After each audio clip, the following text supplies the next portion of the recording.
Amados, todos nós temos um destino. Todos nós. A nossa caminhada tem uma direção. E esta direção nos levará a um destino. Nós temos falado neste mês sobre destino, mas não aquele destino esotérico, não aquele destino místico, que as pessoas às vezes tentam saber por meio de adivinhações e de outras coisas. Não, nós estamos falando de destino como um lugar de chegada. Quando você sai de uma origem, você se desloca na direção de um destino. Deus tem um destino para mim, Deus tem um destino para você, Deus tem um destino para todos nós. A Bíblia diz que Deus escolheu uma herança para nós. O que isso significa, igreja? Significa que Deus adaptou o plano dele, que é geral para toda a humanidade, de maneira específica para cada um de nós. O destino traçado por Deus, embora a nossa caminhada se dê no mesmo caminho, ele é individualmente aplicado para cada um de nós. Por isso, queridos, que Deus fez a mim, a você, a cada um de nós, com uma combinação de dons, talentos, habilidades, uma personalidade totalmente única. Igual a mim, só tem eu. Igual a você, só tenho você. Por quê? Porque Deus, Ele tem um plano individual para cada um de nós. Deus tem, a Bíblia chama, a Bíblia foi traduzida há mais de séculos atrás, ela usa algumas expressões clássicas. A Bíblia diz que Deus tem desígnios divinos para cada um de nós. Ou seja, coisas determinadas no divino para se aplicar na nossa vida terrena. No nosso dia a dia, eu e você, somos parte de um lindo sonho de Deus, quando Ele criou a terra e a humanidade. Hoje, nós precisamos entender que cada vez que a gente cresce espiritualmente, cada vez que a gente avança no nosso progresso no relacionamento com Deus, a gente se aproxima cada vez mais do destino que Deus tem para nós. Amados, nós não podemos imaginar que é possível viver plenamente o destino de Deus para nós sem crescermos espiritualmente. É impossível vivermos plenamente o destino que Deus traçou para nós sem crescermos espiritualmente. Sem crescermos espiritualmente. Assim como quando nós decidimos ter uma profissão, meu primeiro trabalho foi numa fábrica de trens, na cidade de Osasco, em São Paulo, numa companhia que já não existe mais, infelizmente, a Cobrasma. Era uma fabricante de trens e metrôs.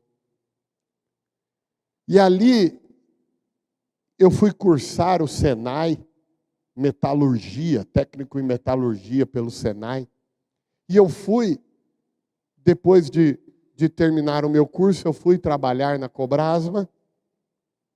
E ali a gente tinha o auxiliar, o assistente, o meio oficial, o especialista, o supervisor, o coordenador e o gerente. Então, só naquele departamento que eu trabalhava, tinha todos esses degraus para a gente percorrer. E conforme a gente se desenvolvia, a gente podia aplicar ali um formulário para uma vaga de crescimento. Mas se a gente não se desenvolvesse, se a gente não atingisse aqueles requisitos mínimos, nem adiantava. Não era nem aceito a aplicação da nossa candidatura para aquela vaga. Por quê, amados? Cada degrau na vida requer da gente algo mais. E no nosso destino profético que Deus traçou para nós, também se espera de nós um desenvolvimento espiritual maior. Quando a gente olha para a palavra de Deus, a gente vê ali, principalmente no Antigo Testamento, que Deus tinha planos lindos para a nação de Israel. Mas por muitas vezes, a nação de Israel se desviava. Por quê? Porque ao invés de crescer no seu relacionamento com Deus, eles regrediam. E chegou um ponto que aquele afastamento de Deus resultou em 70 anos de escravidão na Babilônia. A gente vê isso no livro de Jeremias, no capítulo 29, do verso 10 ao 14, que diz assim: assim diz o Senhor, quando se completarem os 70 anos da Babilônia, eu cumprirei a minha promessa em favor de vocês, de trazê-los de volta para este lugar. Porque sou eu que conheço os planos que tenho para vocês, diz o Senhor. Planos de fazê-los prosperar e não de causar dano. Planos de dar a vocês esperança e um futuro. Então vocês clamarão a mim, virão orar a mim, e eu os ouvirei. Vocês me procurarão e me acharão, quando me procurarem de todo o coração. Eu me deixarei ser encontrado por vocês, declara o Senhor, e os trarei de volta do cativeiro. Eu os reunirei de todas as nações e de todos os lugares para onde eu os dispersei, e os trarei de volta para o lugar de onde os deportei, diz o Senhor. Que graça maravilhosa do nosso Deus. O povo se afastou do destino que Deus tinha para ele. O povo se afastou de Deus e do seu relacionamento com Ele. Mas Deus diz, olha, porque vocês se afastaram, a consequência é inevitável. Diga comigo assim, a lei da semeadura é válida até hoje.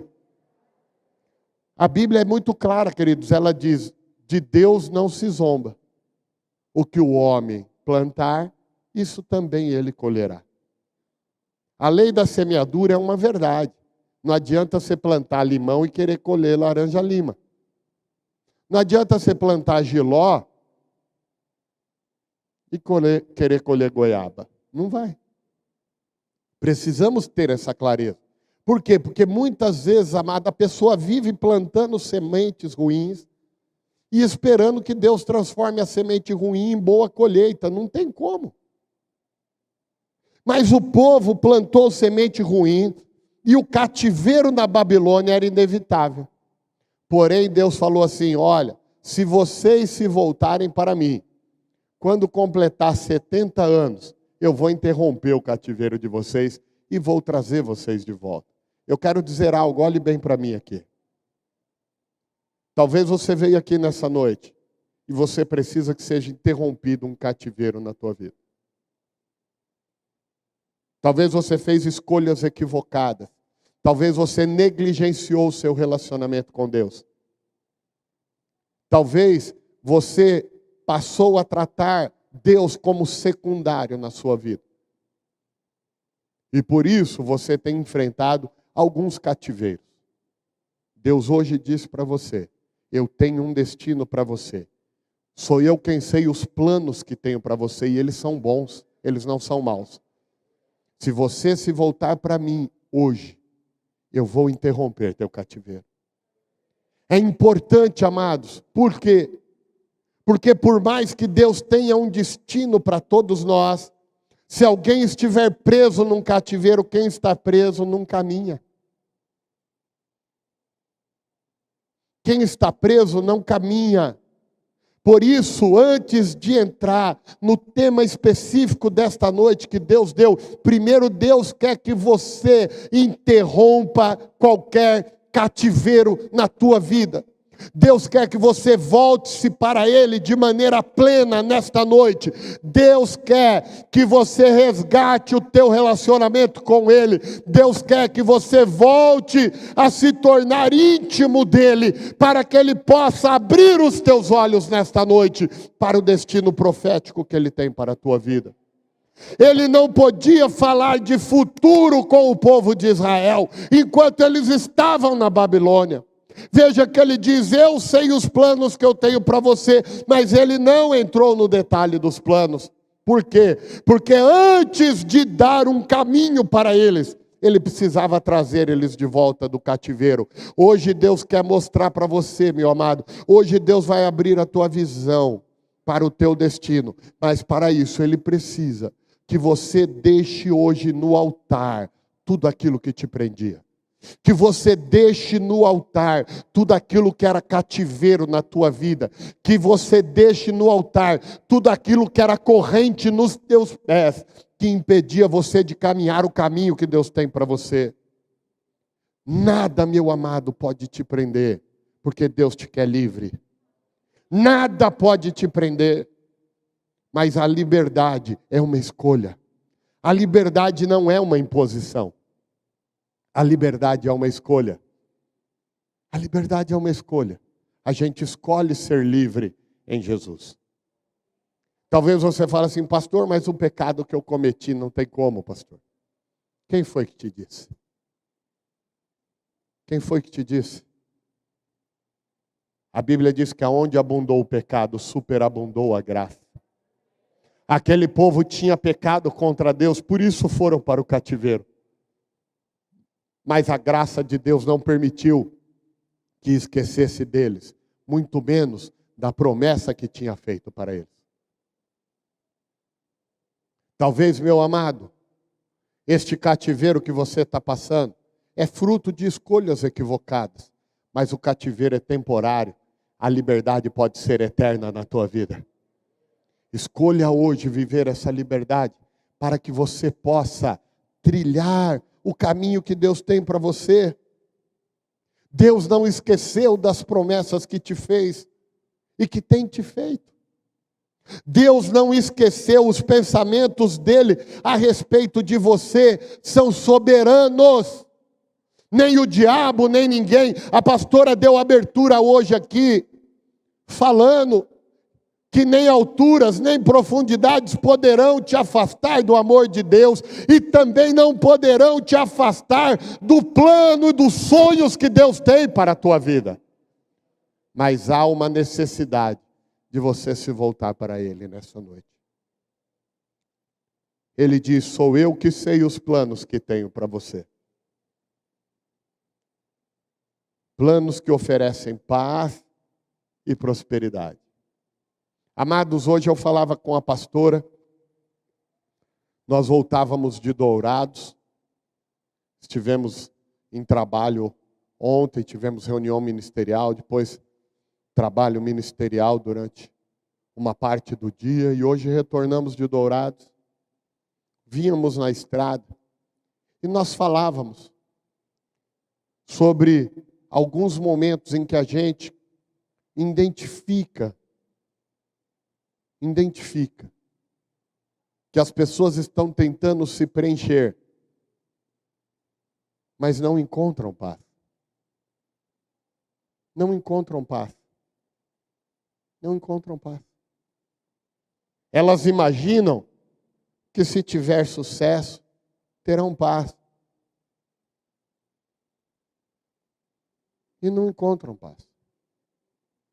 Elas imaginam que se tiverem fama, terão paz. Falávamos acerca de uma pessoa que nós temos tentado ajudar, que trilhou este caminho. Caminho de fama, caminho de sucesso, e não encontrou paz. Muito dinheiro e não encontrou paz. Imaginou que mudando radicalmente de setor teria paz, não encontrou paz. Foi procurado então em vícios. Claro que os vícios também não trouxeram paz. Porque, amado, só o centro da vontade de Deus, Só os planos de Deus são capazes de produzir paz dentro de nós. Por isso que Provérbios de Salomão diz, é a bênção de Deus que enriquece. Porque tem pessoa, amados, que é tão pobre, tão pobre, tão pobre, que só tem dinheiro. Não tem mais nada além do dinheiro. De tão pobre que é, só tem dinheiro. Tem dinheiro, mas não tem paz. Tem dinheiro, mas não tem saúde. Tem dinheiro, mas não tem amigo. Tem dinheiro, mas não tem amor na vida. Tem dinheiro, mas não tem segurança. Tem dinheiro, mas não passa uma noite inteira de sono. Tem dinheiro, mas vive de assalto assim, ó, assustado, imaginando de onde o mal virá.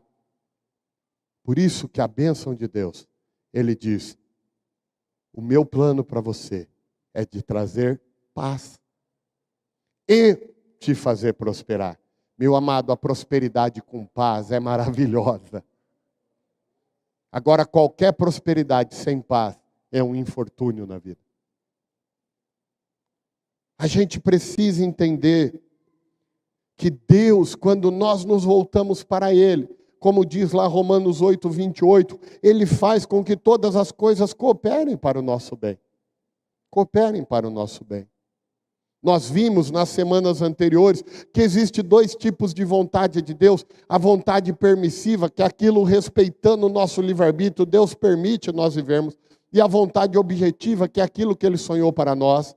Mas também há dois destinos. Diga comigo assim, eu tenho dois tipos de destino.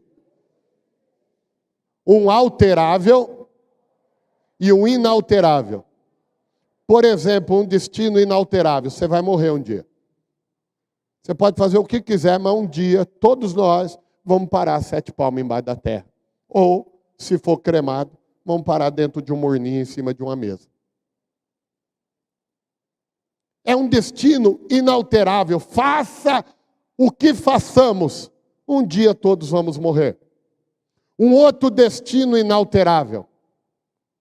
Um dia todos nós estaremos diante de Deus para dar conta da nossa vida.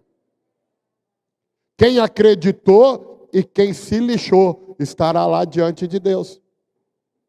Quem se lixou vai ouvir, apartai-vos de mim, maldito, porque não vos conheço. Mas quem se importou vai ouvir, vinde benditos de meu Pai, entre para o gozo do teu Senhor. É um destino inalterável, todos estaremos lá um dia. Certo dia um rapaz falou para mim assim, pastor Jackson, na minha opinião, todo caminho leva a Deus. E eu falei, você está certíssimo. E ele tomou um susto porque ele achou que eu ia discordar dele. Eu falei, é verdade, todo caminho leva a Deus. Uns para ser julgados e aprovados, outros para ser julgados e reprovados. Mas todos estarão diante do juízo um dia. Destinos inalteráveis. Agora existe os destinos que são alteráveis. Aonde você pode interferir no seu destino. Para isso, o foco da mensagem de hoje, nós queremos tratar de como você ter uma visão para um destino abençoado. A Bíblia diz, eis que ponho diante de ti uma porta aberta. Aquele que entrar pela porta, que passar pela porta, entrará e sairá dela. E encontrará pastagens, segurança, prosperidade, saúde. Encontrará tudo de bom. Mas, meu amado, se nós não tivermos com a visão espiritual calibrada, a gente sai abrindo qualquer porta, achando que é a porta do destino de Deus. Quem já viu aquela pessoa tão carente emocionalmente, que qualquer porcaria que passa na frente, a pessoa está aceitando um relacionamento? Quem já viu isso? Né? Eu brinco que é a unção de curva de rio. A pessoa acha que tem que abraçar toda a tranqueira que passa no caminho. Mas às vezes a carência emocional é tão grande que a pessoa deixa a seleção de lado. Deixa a seleção de lado. Deixa a seleção de lado. E muitas vezes nós fazemos isso com Deus. Ao invés de ajustar e calibrar a nossa visão para o que Deus tem para o nosso futuro, a gente sai aceitando qualquer porta como sendo a porta que Deus abriu. Amados, Deus te ama de uma maneira tão grande que Ele mandou Jesus para morrer no teu lugar. Será que na hora de abrir uma porta para você, Ele ia abrir a porta errada? Será que na hora de abrir a porta do caminho para você, Ele ia abrir a porta que ia dar no caminho errado? Jamais. Jamais.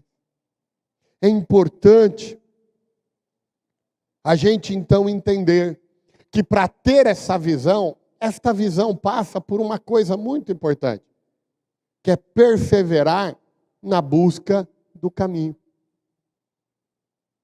Eu tenho que perseverar em Deus na busca deste destino. Amados, a perseverança é algo que tem sido destruída nessa geração atual.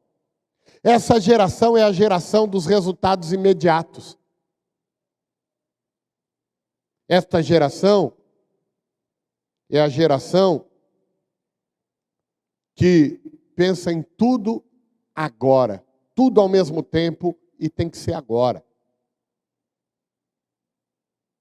A pessoa abre um negócio e já quer faturar 1 milhão no dia seguinte. A pessoa se candidata a um emprego, não foi nem estagiário, já quer ser diretor. Tudo tem que ser agora, se não for agora não serve. Mas na verdade, meu amado, eu costumo dizer que a única coisa que vem pronta é problema e a única coisa que nasce grande é monstro. Tudo o resto se constrói e se caminha. Tudo tem um processo. E quem pula o processo, meu irmão, sofre. Porque se você pular o processo, você não chega pronto na próxima etapa e você sofre. Muitas vezes, a gente imagina que Deus é obrigado a decidir por nós. Ele não é. Quem tem que perseverar é você. Ele te dá a direção, mas a caminhada é tua. A caminhada é tua. Agora, quem aceita, se humilha, se submete de bom grado aos planos de Deus, encontra um destino maravilhoso. Um destino maravilhoso. Um destino maravilhoso. Um destino maravilhoso. Muitas vezes nós olhamos para uma frase do rei Davi e a gente pensa nela só em relação à oferta. Quando Davi vai oferecer um holocausto a Deus, ele se dirige a uma fazenda e o dono daquela fazenda fala assim: meu rei, pegue tudo o que o senhor quiser. Tudo, tudo, tudo. E Davi fala para ele: não, eu vou comprar o gado. Porque eu não oferecerei ao meu Deus aquilo que não me custe nada. Isso nos ensina acerca da oferta. Temos que pagar um preço, temos que sacrificar, mas não é só isso. Eu quero falar desse episódio por um outro lado. Davi sabia que se ele quisesse ser um rei de sucesso, ele tinha que cumprir todas as etapas do processo de quem buscava o favor de Deus. E uma dessas etapas incluía pagar o preço. Amados, tem vitória na tua vida que tem que pagar preço. Tem vitória na tua vida que tem que jejuar. Tem coisa que você vai clamar e Deus vai entregar na hora. Tem coisa que é fruto da perseverança.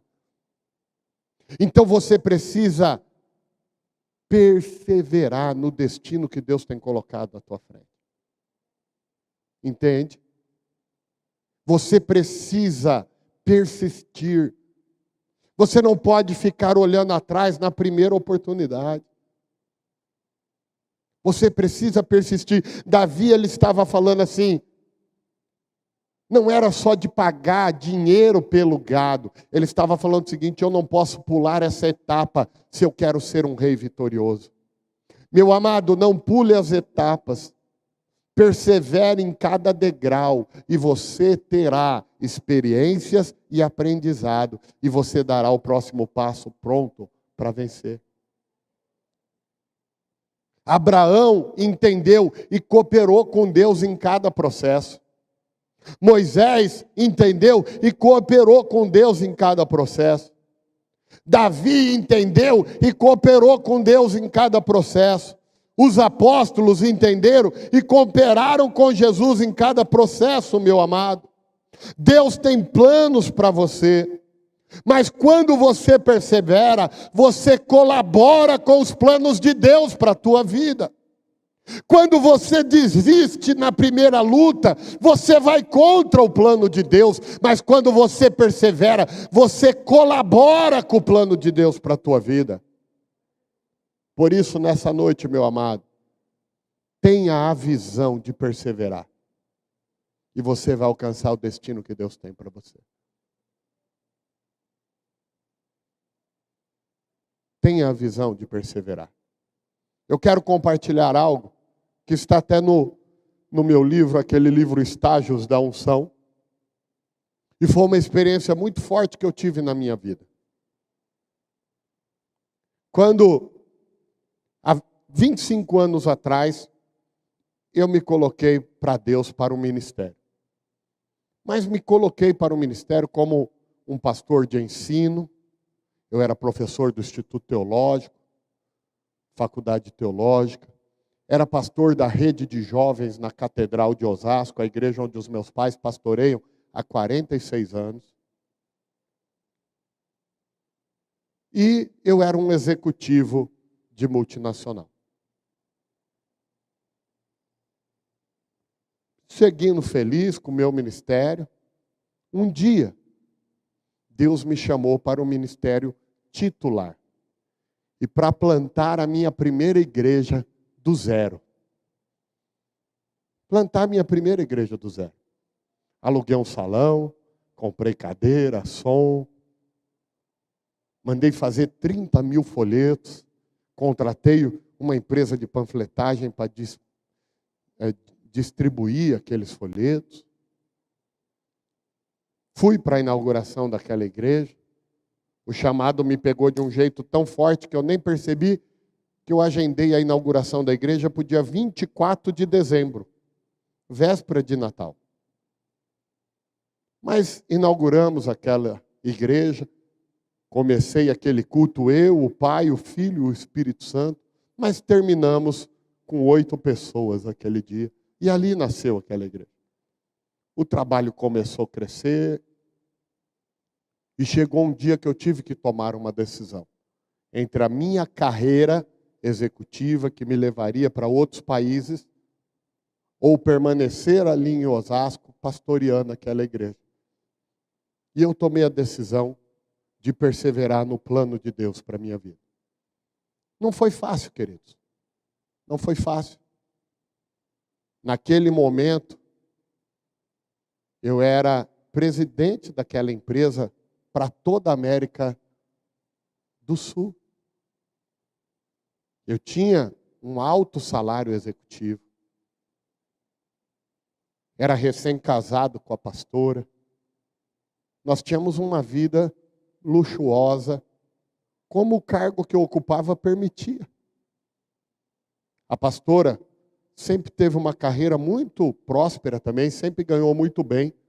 Mas para vocês terem uma ideia, eu não vou falar de valores aqui, mas o meu dízimo naquela época era maior do que o salário de gerente da pastora. E do dia para a noite, nós tivemos que adequar a nossa vida. Nós estávamos acostumados a jantar nos principais restaurantes de São Paulo. E casal novo, sem filhos, a gente ia e levava os amigos também. Né? Porque essas coisas é bom curtir com mais alguém, né? E a gente levava, e às vezes os amigos nem sempre tinham dinheiro para ir nos mesmos lugares, a gente bancava, custeava, não tinha problema.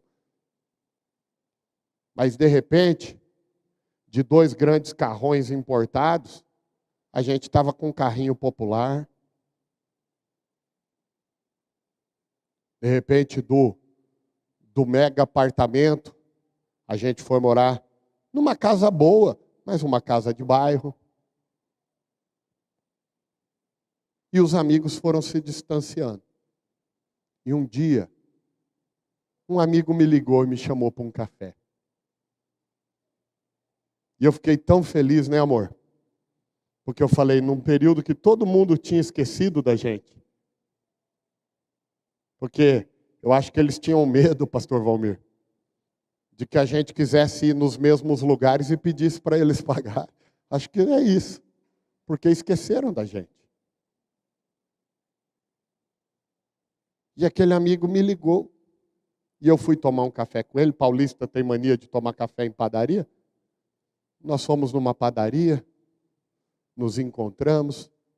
E começou aquela conversa, só que eu percebi que era uma conversa que ia de nenhum lugar para lugar nenhum. Você já viu conversa assim? Até que eu cheguei e perguntei, querido, mas o que foi realmente que você quer falar comigo? Escute bem isso, querido. E aquela pessoa virou para mim e falou assim, Jackson, cara, será que você não entendeu errado esse negócio de chamado de Deus, não? Olha para você, cara. Não te faltava nada.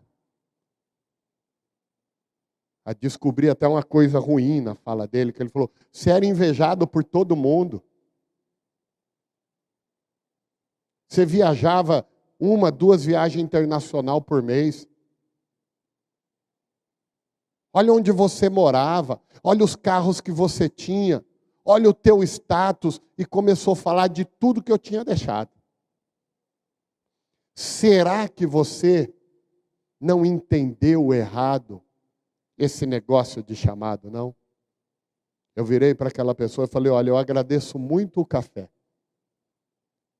mas eu sei muito bem a voz que eu ouvi, quem falou comigo. Eu agradeço a tua companhia. Me levantei e fui embora. Porque quem não respeita o destino de Deus para mim não pode caminhar comigo, está entendendo? A Bíblia diz, pode 2 andar juntos se não estiverem de acordo? Não. Eu tinha certeza do destino que Deus tinha para mim. E não era o primeiro desafio que ia me fazer desistir.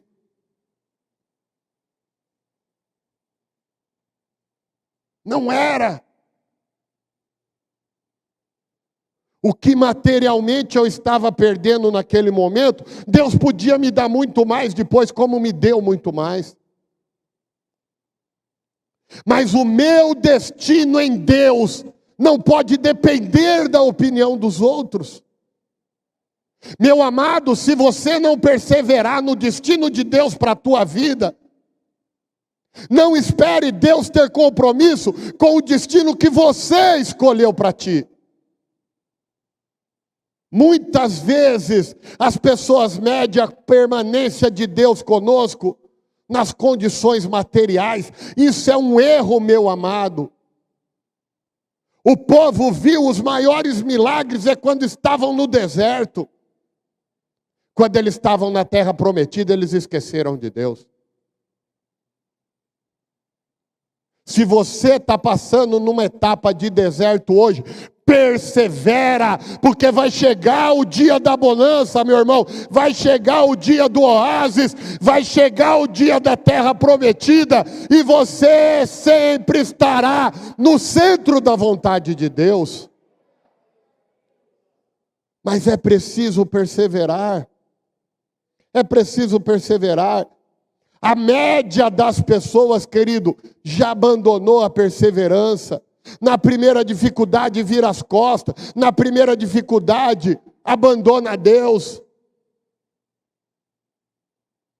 Achando que o relacionamento com Deus é uma ficada de uma noite de balada. Não, meu amado, o relacionamento com Deus é compromisso eterno. É compromisso eterno. Temos que perseverar. Ai, pastor, mas é muita luta. Será que é mesmo, querido? Jesus levou todos os pecados da humanidade na cruz sem nunca ter pecado. Será que a gente passa muita luta mesmo? Essa semana, Nós recebemos o testemunho de uma missionária que sobreviveu. Atacarem fogo na igreja dela na Índia. Por causa da sua fé. Será que realmente a gente passa muita luta por causa de Jesus aqui no Brasil? Será que realmente a gente passa muita luta para permanecer perseverante no plano de Deus? Ou a gente tem tido uma fé muito fraca? Perseverar, meu amado, é muito importante. Lucas 6, de 27 a 35 diz assim: mas eu digo aos que me ouvem, amai os vossos inimigos, fazei bem aos que vos odeiam, abençoai aqueles que vos maldizem, orai pelos que vos maltratam. A quem te bater na face, oferece a outra. A quem tirar a tua capa, também não retém a tua túnica. Dê a todos que implorarem de você, e daquele que tira seus bens, não os exija de volta. E como você deseja que os outros façam com você, faça-o com eles. Se você ama aqueles que o amam, que benefício isso tem para você?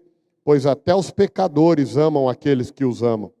E se você faz o bem para aqueles que fazem o bem para você, que benefício isso tem para você? Pois até os pecadores fazem o mesmo.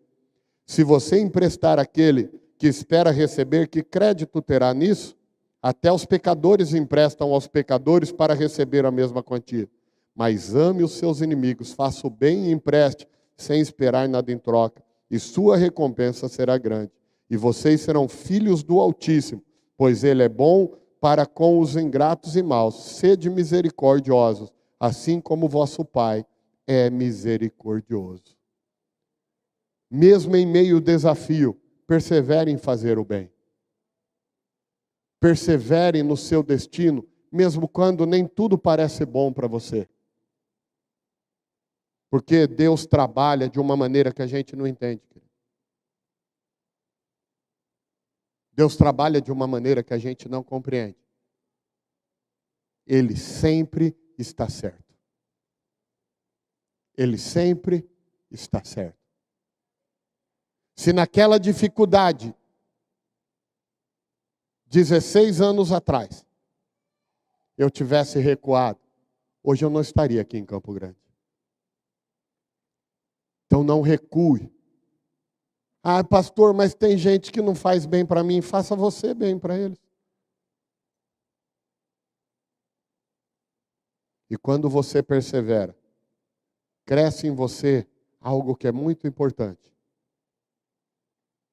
que é um desejo crescente de alcançar o destino de Deus para a tua vida. Meu amado, Deus não abençoa cristão melancólico, cristão vitimista,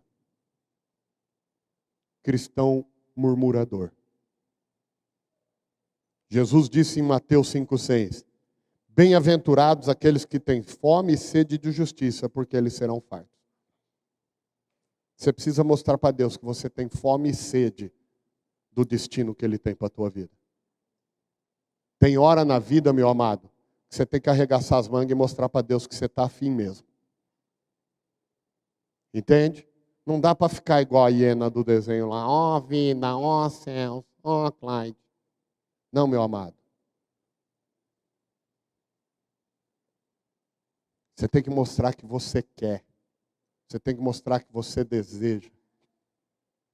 Quando Deus falou com Abraão: Abraão, sai do meio da tua parentela e vai para a terra que eu hei de te mostrar. Meu amado, hoje é muito fácil ler essa história na Bíblia, mas Deus não tinha mostrado ainda para Abraão para onde era para ele ir, só botou ele para andar no meio do deserto, mas a confiança dele em Deus e o desejo dele de chegar no destino que Deus ainda mostraria para ele, era tão grande que fez ele deixar a família para trás e encarar um deserto pela frente.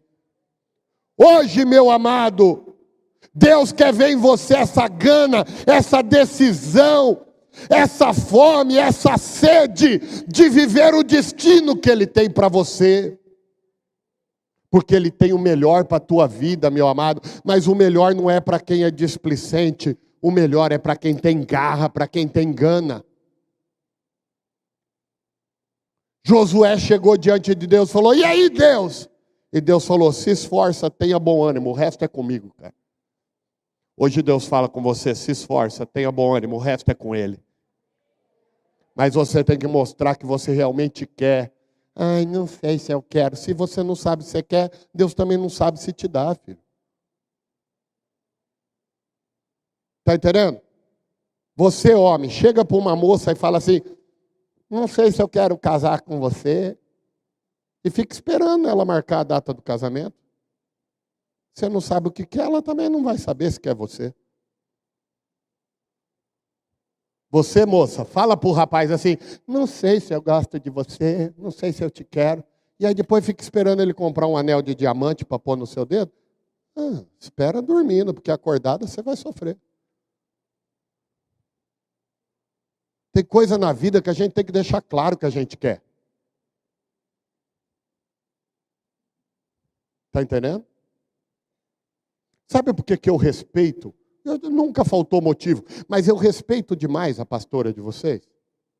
Porque quando eu passei por aquela fase difícil, ela casou comigo, eu era um presidente de multinacional. Meses depois eu era um desempregado, quebrado. Mas ela continuou firme do meu lado, porque ela falou: eu sei que você está no centro da vontade de Deus, eu vou contigo. Se Deus está contigo, eu não vou sair do seu lado. Está entendendo? Meu amado, se Deus está no plano da tua vida, as pessoas certas estarão contigo, mas você tem que mostrar que você quer o plano de Deus para a tua vida. Entende, queridos? A Bíblia diz que Deus nos orientou que o reino de Deus é tomado à força, não é tomado na covardia, não é tomado dormindo no sofá, é tomado brigando, meu amado, com as hostes celestiais. A nossa luta não é contra a carne e o sangue, não é ficar brigando com os parentes, brigando com os amigos, brigando com os vizinhos. Não, meu amado, é brigar com o diabo e tomar posse da tua bênção. É lutar como Jacó lutou. Falou: anjo, tu não vai embora enquanto não deixar a minha vitória. E saiu na mão com o anjo. Tem gente aqui que não quer nem olhar para o anjo, quanto mais brigar com o anjo pela bênção. Mostra, meu irmão, que você tem desejo do que Deus quer para a tua vida. Quem deseja os destinos de Deus para você aí? Então arregaça a manga e começa a lutar pelo que Deus tem para você, meu amado. Arregaça a manga e vai à luta. Persevera e lute pelo que Deus tem para você. Eu gosto de Pedro, amados. O Pedro era um cabra especial. O Pedro era um cara especial. Jesus leva Pedro, Tiago e João para o alto do monte, e ali o monte da transfiguração. O Pedro já falou: Deus, esse treco aqui tá bom demais, vamos construir uma tenda aqui, ficar aqui mesmo. O Pedro tinha atitude, era bom, ele queria. Ele falou: o negócio aqui é céu na terra, vamos fazer uma tenda aqui. Aí Jesus explicou para ele, falou: Pedrão, assim não, tem um monte de gente lá embaixo precisando da gente. Mas o Pedro, ele viu que o treco era bom, ele falou: vamos construir. Ele não virou para Jesus e falou: Jesus, dá uma ordem aí, faz uma tenda aqui. Não, ele falou: vamos construir. Ele teve atitude, ele gostou daquilo, ele queria, ele já teve uma atitude. Jesus aparece andando no meio do mar, entendeu? Enquanto os outros estavam no barco: é fantasma, é fantasma. O Pedro falou: ô Jesus, manda que eu vá até o Senhor aí. O Pedrão saiu do barco e só tem duas pessoas na história da humanidade que andou sobre as águas: Jesus e Pedro. Veio o Pentecoste, o Espírito Santo desceu sobre a terra. O povo estava do lado de fora do cenáculo falando: olha que vergonha, tudo bêbado, 10 horas da manhã, falando em umas línguas que ninguém entende. O Pedro viu aquela multidão de linguarudo, falou: eu não vou perder essas almas não. Saiu e foi pregar para aquele povo, e 3.000 almas se converteram. Eu gosto do Pedro, porque o Pedro brigava pelo que ele queria. Ele lutava pelo que ele queria, ele tinha desejo das coisas que Jesus tinha para ele. Você tem lutado, meu irmão, pelo que Jesus tem para você?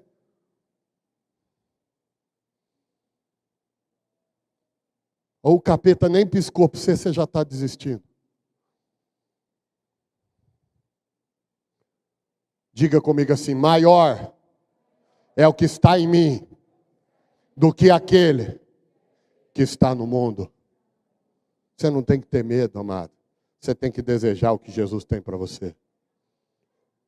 Quando você mostra perseverança, quando você mostra desejo, mas desejo mesmo, garra, gana. Eu gosto dessa palavra, gana.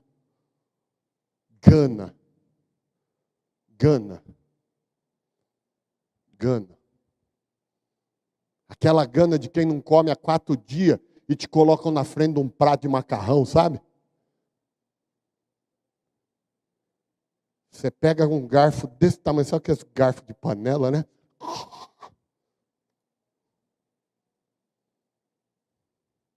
Aquela sede de quem pegou o metrô lotado e não levou uma garrafa de água, e o metrô para no meio do túnel.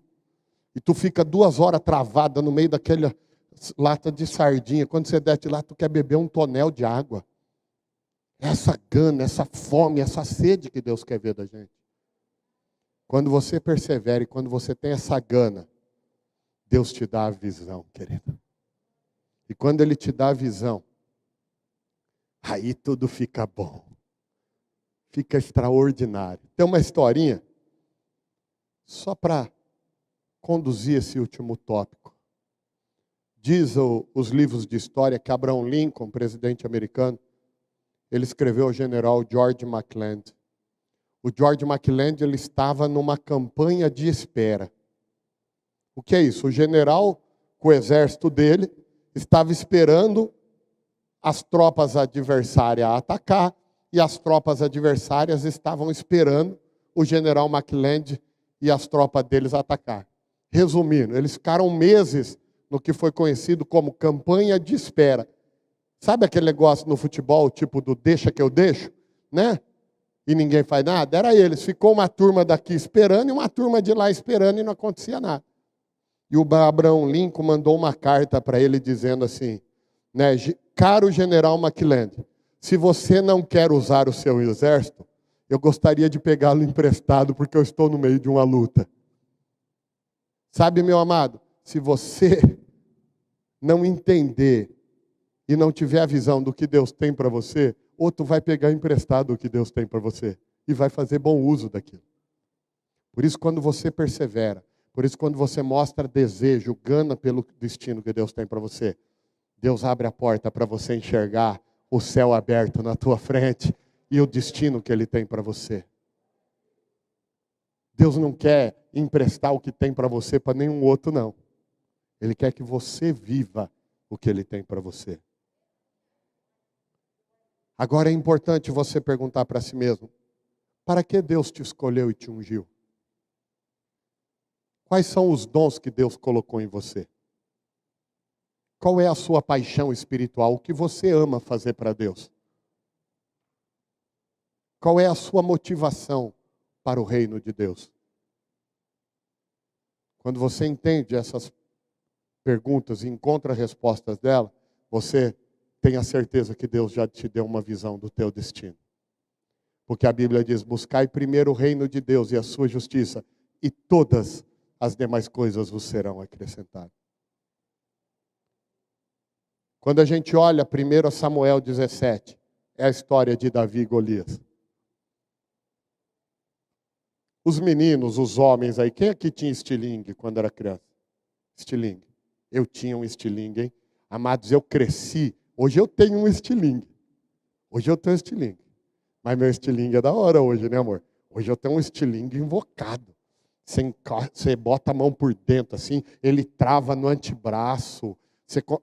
Só falta ter mira laser o estilingue lá. É todo invocado. Quando eu vi numa viagem lá para os Estados Unidos, eu falei, eu vou comprar esse estilingue aí. O estilingue é tão chique que ele nem chama estilingue, chama atiradeira. Mudou até de nome. Né? Mas eu sempre gostei de estilingue. Deus escolheu um menino de estilingue para derrubar o inimigo. Eu falei do general McClellan aqui naquela campanha de espera. O rei Saul estava numa campanha de espera.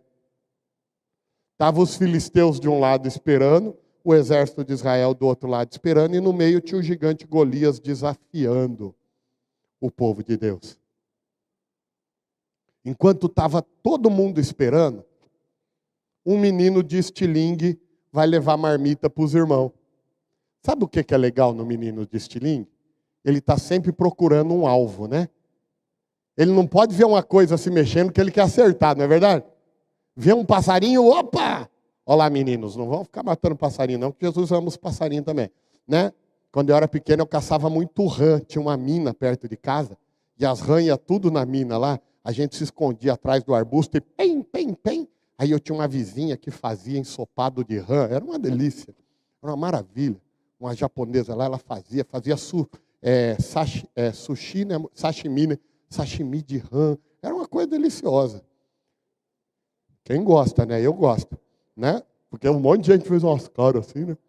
Mas é bom, para mim é bom, eu gosto, né? Mas o menino de estilingue, ó, presta atenção. O menino de estilingue está sempre procurando um alvo, ele está sempre disponível a sacar o seu estilingue, pegar uma pedra e derrotar o inimigo. Tinha 2 exércitos moscando, mas um menino tinha vontade de usar o estilingue. Deus escolheu aquele menino do estilingue e deu para ele a visão que um exército inteiro não tinha.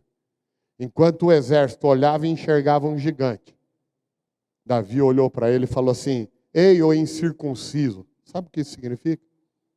A circuncisão era o símbolo da aliança de Deus com o povo de Israel. Quando ele chama Davi, ou Golias, de incircunciso, ele está dizendo: amigão, tu pode ter 3 metros de altura, mas você não tem aliança com Deus. Você pode vir comigo, contra mim, com espada em lança, mas eu vou contra você, é no nome do Deus que tem uma aliança comigo. Quando você tem a visão dos planos de Deus para a tua vida, pode aparecer um gigante na tua frente. Um exército inteiro falou: é grande demais, não dá para enfrentar. O Davi olhou e falou: é grande demais, não tem como errar. Pegou a funda e derrubou. Hoje Deus está te dando a visão da tua vitória. Não é tempo, meu amado, de você ficar numa campanha de espera, como o exército de Saul ou o general McClellan lá nos Estados Unidos. Hoje Deus está te chamando para avançar na direção do destino profético que Ele tem para a tua vida. Hoje é tempo. Ele está te dando visão, Ele está fazendo de você um visionário nessa noite. Paulo teve a visão, levou o evangelho aos gentios. José teve a visão de alimentar o mundo, e ele alimentou o mundo por 2 décadas. Abraão teve a visão de alcançar um destino que Deus iria mostrar, e ele alcançou Canaã, a terra prometida. Martinho Lutero, em 1500, teve uma visão de uma reforma na igreja que voltasse a igreja cristã da época para o centro da palavra de Deus. E hoje nós estamos aqui, cristãos protestantes. A Aimee Semple McPherson, a fundadora da Igreja Quadrangular, um dia teve uma visão: o sol não se porá sobre o Evangelho Quadrangular. E hoje nós estamos em todos os lugares do mundo. Hoje Deus quer que você abra os teus olhos para a visão. Guarde essa visão. Coopere com essa visão. Confie em Deus, porque a visão se realizará. Feche os teus olhos, querido. Feche os teus olhos. Deus tem hoje para você. Ele quer que você persevere na direção do destino que Ele tem para você. Ele quer que você tenha um desejo ardente, semelhante à fome e sede do destino que Ele tem para você. E Ele te mostrará uma visão clara. E Ele está mostrando nesta noite. É tempo, meu amado, de abandonar a espera. E é tempo de ouvir Deus falando: diga a eles que marchem. Fale com Deus agora. Pai, obrigado pela tua palavra maravilhosa que nos ensina, nos orienta, nos corrige, mas nos prepara, Pai, para um destino extraordinário, Deus. Querido Pai, nesta noite, Senhor, eu quero te pedir, ó Pai, venha, Senhor, sobre cada um. Pai querido eterno, não podemos, meu Pai, estar aprisionados hoje. Que cada um decida pela liberdade que o Senhor tem, Pai, para eles. Porque quem está, Pai, encarcerado, Deus, quem está aprisionado, quem está no cativeiro não caminha, Pai. Então que eles sejam livres do cativeiro hoje. Uma vez livres do cativeiro, Pai, que eles perseverem na caminhada rumo ao destino que o Senhor tem para eles. Pai, com o coração perseverante, Senhor, que eles desenvolvam, Pai, um desejo ardente, Pai, e incontrolável de buscar o destino que o Senhor tem para eles, de buscar o propósito que o Senhor tem para eles, de buscar, Pai querido, os sonhos que o Senhor quer realizar na vida deles, Pai. Meu Deus amado, e uma vez, Pai, combinado, Pai, a liberdade, Pai, que o Senhor tem, a perseverança e o desejo, que o Senhor abra agora os olhos físicos e espirituais deles, para receberem a visão do Senhor, meu Pai. Porque, Senhor, o Senhor coloca, Pai querido, uma porta aberta diante deles. Senhor querido eterno, os céus estão abertos sobre eles. E, Pai, que eles enxerguem agora o destino profético que o Senhor tem para eles. Pai querido, é verdade, somos desafiados. Assim como eu compartilhei aquela experiência da minha vida, Pai, o Senhor melhor do que eu, Pai, sabe como foram desafiadores aqueles dias. Pai querido eterno, mas valeu a pena, meu Pai, ter perseverado, valeu a pena manter aceso, Pai, o desejo, valeu a pena, meu Pai, perseguir a visão. E o Senhor tem cumprido, Pai eterno, o destino profético do Senhor sobre a minha vida. E assim, meu Pai querido eterno, eu quero abençoar cada um dos teus filhos e das tuas filhas. Senhor, que o destino profético deles não se perca por falta de visão, não se perca, Pai, por falta de desejo e garra, não se perca por falta de perseverança. Muito menos, Pai, por nenhum tipo de amarra, Pai, que hoje foi quebrada já em nome de Jesus. Mas que todos alcancem, Pai, o destino que o Senhor nos altos céus já traçou para eles, Pai. Pelo poder glorioso do nome de Jesus. Para a honra e para a glória do teu santo nome. Amém e amém, Jesus.